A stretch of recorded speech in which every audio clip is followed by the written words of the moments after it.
BJP সরকার ব্যর্থ সরকার। অসম সরকার হায় হায়, হিমন্ত বিশ্ব শর্মা হায় হায়, Narendra Modi go back, Assam সরকার go back, BJP সরকার হায় হায়, BJP সরকার হায় হায়, নরেন্দ্র মোদী হায় হায়, অসম সরকার হায় হায়, অসম সরকার go back, Rahul Gandhi জিন্দাবাদ, রাহুল গান্ধী জিন্দাবাদ, ভূপেন বড়া জিন্দাবাদ, রকিবুল হোসেন জিন্দাবাদ, রকিবুল হোসেন জিন্দাবাদ, অসম প্রদেশ কংগ্রেস কমিটি জিন্দাবাদ।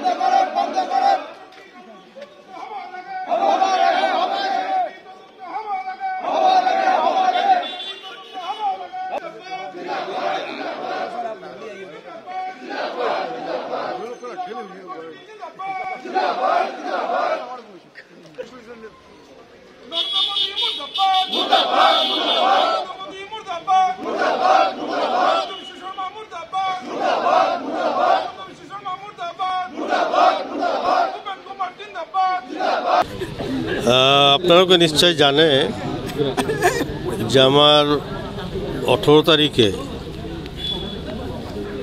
রাজ্যপাল ভবন ঘেরাওর একটা কার্যসূচী আছিল।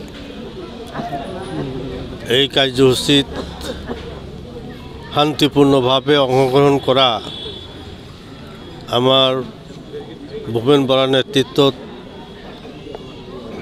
কংগ্ৰেছ দলৰ ওপৰত যিটো গ্যাস টেগাৰৰ পৰা আৰম্ভ কৰি যি অত্যাচাৰ কৰা হ'ল তাৰ পৰিপ্ৰেক্ষিতত আমাৰ এজন যুৱ নেতা মিদুল ইছলাম ডাঙৰীয়াৰ মৃত্যু হ'ল। তেওঁৰ মৃত্যুৰ কাৰণে আমি আজি সৰ্বধৰ্মীয় এটা সভা অনুষ্ঠিত অকল ধুবুৰীতেই নহয় গোটেই অসমত, আৰু 3 দিনৰ কাৰণে আমাৰ যিটো দলীয় পতাকা সেইটো অৰ্ধনমিত কৰাৰ নিৰ্দেশ দিয়া হৈছে। সভা সমিতি আমি স্থগিত ৰাখিছিলোঁ। গতিকে আমাৰ যি উদ্দেশ্যত আমি গভৰ্ণৰ হাউচ ঘেৰাওৰ সিদ্ধান্ত লৈছিলোঁ সেই উদ্দেশ্যৰ পৰা আমি পিছ হুহুকিব নোৱাৰোঁ।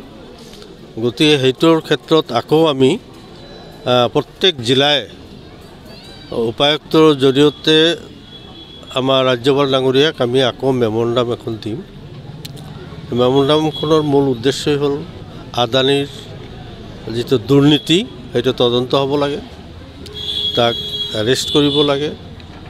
স্মাৰ্ট মিটাৰ গোটেই অসমৰ ৰাইজে বিৰোধ কৰি আছে। তাৰ উপৰিও বিধানসভাত আমাৰ মুখ্যমন্ত্ৰীয়ে কৈছিল যে আমি 126 জন বিধায়কৰ ঘৰত আমি এটা স্মাৰ্ট মিটাৰ আৰু এটা চলি থকা মিটাৰ আমি লগাই দিম। কোনটোত বিল কম আহে সেইটো আমি ৰাখিবলৈ সিদ্ধান্ত ল'ম, কিন্তু এতিয়ালৈকে কাৰ্যকৰী কৰা নহ'ল। গতিকে সেই স্মাৰ্ট মিটাৰৰ বিৰুদ্ধে আমাৰ সেইটো এটা আমাৰ দাবী যে স্মাৰ্ট মিটাৰ উঠাই দিব লাগে। গতিকে এইবিলাক লৈয়ে আমাৰ আজিৰ কাৰ্যসূচী এটা ধৰ্ণাৰ কাৰ্যসূচী আমাৰ গোটেই অসমত লৈছে। আমি ধুবুৰী জিলাৰ প্ৰশাসনক অনুৰোধ জনাইছিলোঁ, আমি উপায়ুক্তৰ অফিচৰ সন্মুখত ধৰ্ণা দিবলৈ আমি পাৰ্মিশ্যন বিচাৰিছিলোঁ, কিন্তু তেওঁলোকে পাৰ্মিশ্যন নিদিলে। গতিকে ধৰ্ণা কাৰ্যসূচী আমি আমাৰ কংগ্ৰেছ অফিচতে অনুষ্ঠিত কৰি এতিয়া প্ৰশাসনে কোৱা মতে আমি 5 জন মানুহ মেমৰেণ্ডাম দি পেলাই আমি উপায়ুক্তৰ কাৰ্যালয়লৈ পঠাই দিম। এইখিনি আমাৰ আজিৰ কাৰ্যসূচী। আচলতে আমি কংগ্ৰেছ দলে সংবিধান বাচাও যি কাৰ্যসূচী আমাৰ বহুদিনৰ পৰা চলি আহিছে, ইতিমধ্যে সংবিধান পৰিৱৰ্তন কৰাৰ যি পৰিকল্পনা এইটো লাহে লাহে তেওঁলোকৰ পৰা ওলাই আহি আছে। এক দেশ এক নিৰ্বাচন, এইটো সংবিধান পৰিৱৰ্তনৰ এটা পৰিকল্পনা, এটা উচিলা। গতিকে আজি আমাৰ সংবিধান ৰচক B.R. আম্বেদকাৰ ডাঙৰীয়াকো আজি সমালোচনা কৰিবলৈ আৰম্ভ কৰিছে।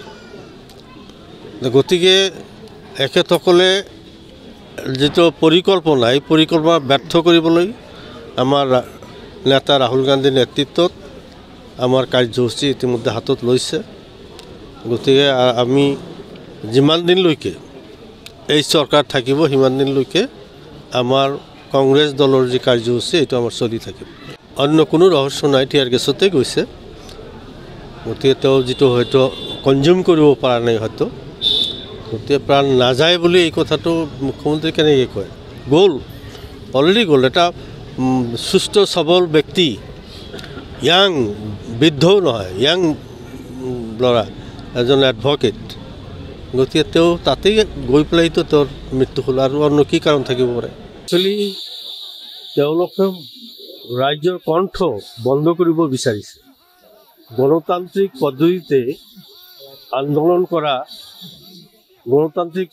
আন্দোলন কৰাটো কেনেকৈ বন্ধ কৰিব পাৰে কওকচোন গতিকে ৰাজ্যৰ কণ্ঠ তেওঁলোকে বন্ধ কৰাৰ চেষ্টা কৰি আছে স্বৈৰাচাৰী শাসনৰ চলাই আছে আজি গণতন্ত্ৰক হত্যা কৰি ৰাজতন্ত্ৰ চলাবলৈ তেওঁলোকে চেষ্টা কৰি আছে গতিকে এইবিলাকৰ বিৰুদ্ধে আমি লৰাই কৰিব লাগিব আমি যুঁজি যাব লাগিব যিকোনো খবৰৰ বাবে যোগাযোগ কৰক 7099017330 লগতে 7099017110 নম্বৰত